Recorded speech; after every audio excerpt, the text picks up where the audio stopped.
A dramatic turn of events in Hanoi. US President Donald Trump and North Korean leader Kim Jong-un have ended their highly anticipated summit in the Vietnamese capital, Hanoi, with no agreement. The talks were aimed at ending North Korea's nuclear and missile programs in exchange for a lifting of sanctions. Just a short while ago, President Trump had this to say about the outcome of their meeting. Basically, they wanted the sanctions lifted in their entirety, and we couldn't do that. They were willing to denuke a large portion of the areas that we wanted, but we couldn't give up all of the sanctions for that. So we continue to work, and we'll see, but we had to walk away from that particular suggestion. We had to walk away from that. Will all the sanctions that are currently in existence remain, sir? They're in place. I was watching, as a lot of you folks over the weeks have said, we've given up. We haven't given up anything. And frankly, I think we'll end up being very good friends with Chairman Kim and with North Korea, and I think they have tremendous potential. I've been telling everybody they have tremendous potential, unbelievable potential, but we're going to see. But it was about sanctions. I mean, they wanted sanctions lifted, but they weren't willing to do an area that we wanted. They were willing to give us areas, but not the ones we wanted. John? Joining me now from Hanoi is our Washington correspondent, Alexander von Namen, and our Southeast Asia correspondent, Bastian Hartig. Both have been at the summit covering it for us. Alexander, let me start with you. You were at the press conference where Donald Trump was speaking, a summit with no agreement. Just how much of a setback is this for Donald Trump and his North Korea policy? I would say it is a major setback for the US president and his North Korea policy. Trump had came here to Hanoi with a clear expectation that a deal can be reached, although the US intelligence community warned him that North Korea is unlikely to give up its nuclear weapons. But the president was hoping that his personal rapport with the North Korean dictator Kim Jong-un can help bridge gaps in negotiations, and that didn't happen. And now Trump had to leave empty-handed, and for him the turn of events here in Hanoi amounted to a diplomatic failure. And Bastian, turning to you, North Korea has also gone empty-handed from this summit. A lot at stake for the country, once described as the most isolated and reclusive in the world. What does the lack of an agreement mean for North Korea?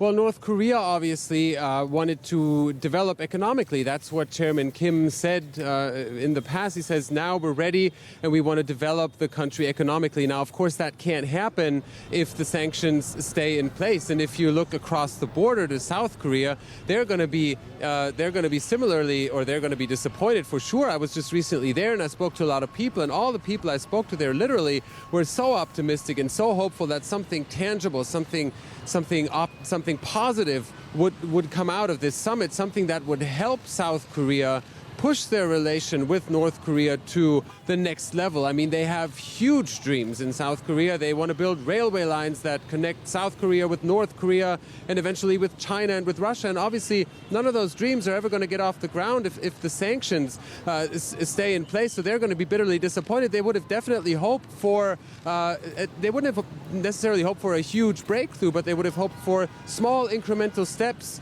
that prove that both parties, the US and North Korea, they're both serious about this process, maybe a reopening, at least for a time, of the joint economic zone in Kaesong between North and South Korea in return for maybe weapons inspectors to enter the country, something like that, something that would show them, okay, we're heading in the right direction. But this, the events that happened here in Hanoi, I think that they're going to be bitterly disappointed, Amrita. And Alexander, where do we go from here? Just 10 months ago, we had this historic meeting between Kim and the South Korean President Moon. What did Trump say? Are more talks planned between the US and Kim Jong-un? Are there more summits likely in the future? Well, Trump said that he didn't commit to have another summit with Kim Jong-un, but he also stressed that the U.S. is willing to continue the negotiations, to continue the talks. And so they are clearly pointing to the fact that they are not willing to get back to the fire and fury rhetorics that we saw last year or before the negotiations began. However, it will be very important what Kim Jong-un is going to do when he gets back home. If he is going to keep his promise, a promise he gave President Trump that North Korea is going to refrain from any nuclear or missile tests in the future, or are we going to see any provocations? That's something that will be very important for the future relations between North Korea and the U.S., of course. And Bastian, turning to you, as you said, I mean, the disappointment is very bitter on the Korean Peninsula, but what does a lack of an agreement mean for the wider region? Well, I think that other countries, of course, in the region, they're not going to be happy about this either. Take Japan, for example. They are worried by North Korea's nuclear weapons and nuclear programs. They want that to stop, so they would have definitely hoped for a next step in these negotiations. And you don't even have to go that far. Look just around where we are here in Vietnam.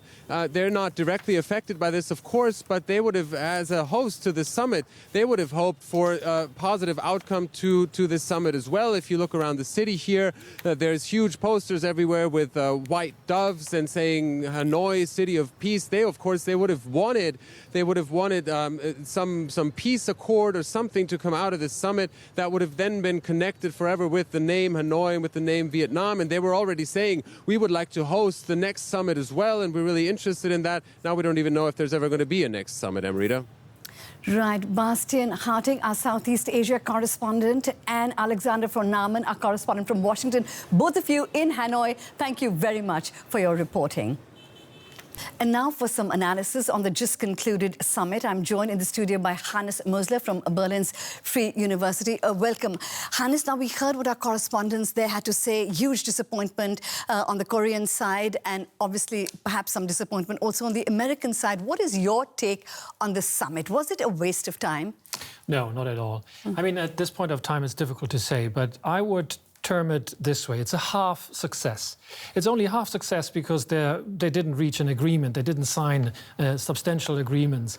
But it's still a success because those two leaders of those two countries that have been in a hostile relationship for the last 70 years have met for the second time now, and they have talked about the major issues. And even after the summit, the rhetoric remained positive. So I think it's a half a success. Yeah, but is it not a failure when you can't sign an agreement? Usually when leaders of this caliber, when the top leaders meet for a summit of this kind, with much anticipation, that all the work is done. The leaders come in and just sign the dotted paper. The work is already done by their delegations.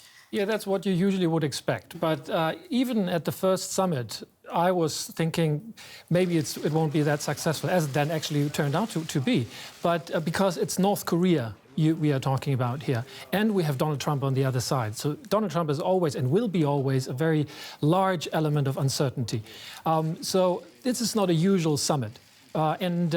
Seeing it in this light, I would say, I'm cautious here, but I would say this is not a failure, but a half a success, and we will see that in the future. So what do you think went wrong? I think, it's difficult to say, of course, but I think it was Donald Trump who would then demanded too much in the last moment. So you could see from the North Korean perspective, we gave him an inch and he wanted to go the mile.